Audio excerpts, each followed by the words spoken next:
So ayan, nagpatulong na muna tayo kay Tawe magpatali ng ating mga dadalhin na camping chair. Si Juan dapat ang dadaan dito sa amin pero dahil nakakainip pagantay, kami na mismo ang pupunta sa kanya para sunduin na siya. Tagal kasi Ogi, Shopee, Morning. At ayan, picture taker muna kami para may remember. Ayan, biyahe na kami. Ayan, let's go. So around 6 AM na nga nang makaalis kami. Pupunta tayo ngayon sa Kuya G campsite sa Maragondon. So sa mga susunod nating video, hindi na muna natin makakasama si Mami Ses dahil pinagbe-bedrest siya ng aming OB para na rin sa safety na aming mga baby. Huminto na muna kami dito sa gasoline station para magpagas at para ma-check tong mga gulong natin kung may mga malalambot. So okay naman lahat, all goods, ready to go na ulit. So dito na kami sa Gen 3 at nakakatuwa lang nakita ulit natin itong alma mater natin ng LPU Cavite. So halos 8 years nang nakalipas, yung diploma natin hindi pa rin natin nakukuha dyan. Babalik pa tayo dyan for clearance. Yan nga pala yung mga kasama natin, si Tawe at si JM aka One Brad. Oh yeah. Stop over muna kami dito saglit para makawiwi. Yes sir, dito po kami ngayon sa may naik. So around mga 20 minutes na lang siguro, nandun na kami. Ayun, diretso na ulit yung biyahe namin. Let's go!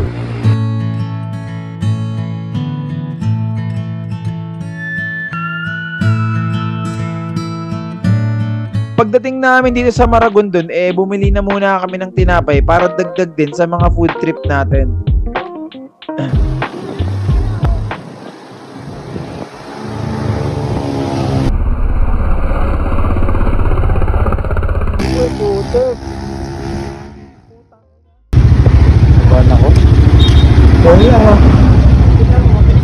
Medyo muntik na yon pero ganun talaga kasama yan sa mga biyahe. So hinayaan na lang namin at good vibes na lang ulit tayo. Hindi namin in-expect na ganito ka-extreme yung condition ng mga daan dito. Anyway, ayan naman talaga yung thrill pag pupunta ka sa ganitong mga lugar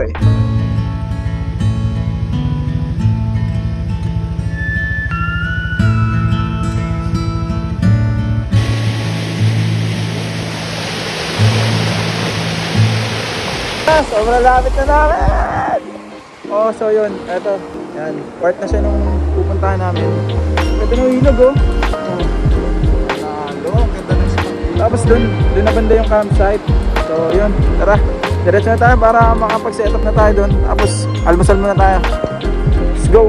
Sa Kuya G campsite talaga sana ang punta namin, pero dahil hindi namin maitawid yung mga motor namin dahil sa taas ng tubig, we decided na maghanap na agad ng spot anywhere dito sa lugar para makapagluto na tayo ng ating almusal.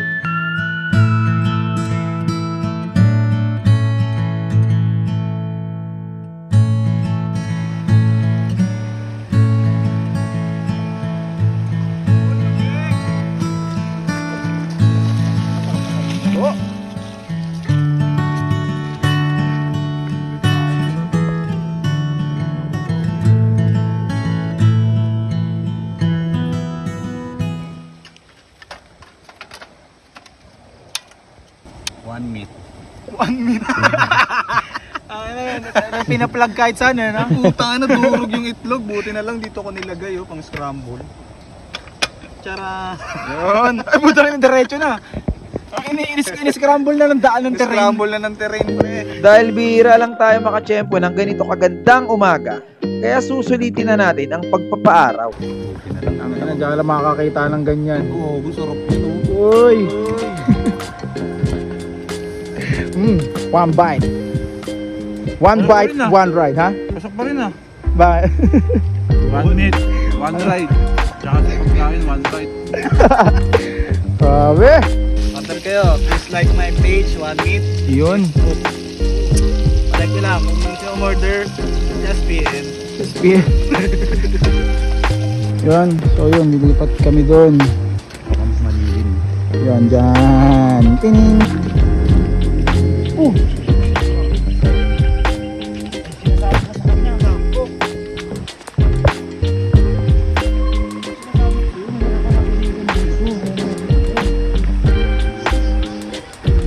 Natumba yung motor ni sir habang tinatawid niya yung ilog.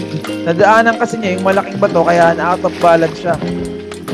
Pero all goods naman, buti okay pa yung ADV ni sir. So ayan, wala kaming dalang mga plato, buti na lang may mga dahon ng saging dito na pwede natin gamitin mamaya. Ayan, lumipat kami. Mainit na kasi doon, no? So yan, siguro dito na lang kami magsiset up. Sakto, luto na yung mga pagkain natin at i-prepare na natin para makapag-almusal na tayo at medyo gutom na din talaga. Araw na to, nakarating po kami ng safe dito po sa camp. Sana po gabayan niyo po kami sa buong araw at mag-enjoy po kami. Na may i-bless po itong food na maging kalakasan po ng aming katawan. At sana po uwi po kami ng safe sa aming mga mahal sa buhay, Lord, sa aming tahanan, Lord. Salamat po. In Jesus' name, Amen. Amen. Alright.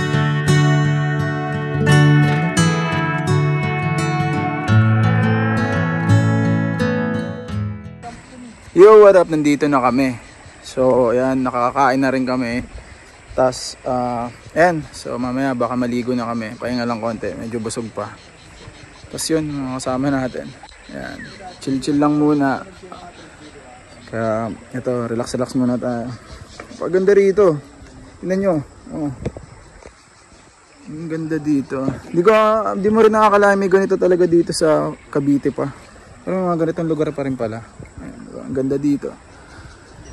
Gagawin na. Nang uka lang. Okay na. Nang uka. Tira mo yung taas. Oh. Teka lang. Damat. Ano tawag dyan? Ano? Dandruff. Wala ka, mawawala na rin pagbabad mo. Yan, yo, what up mga ka-trippings. So, all goods na kami dito. Kaya mag-chill muna kami. Peace out. Hanggang sa susunod natin pagkikita. Paalam! Bye-bye!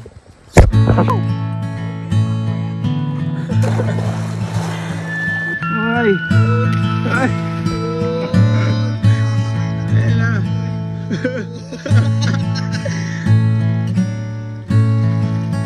May kasama tayong monk. One monk. Delikado humigaw mga katangay. Pero, umitin lang natin ang ating katawan ng mga bato.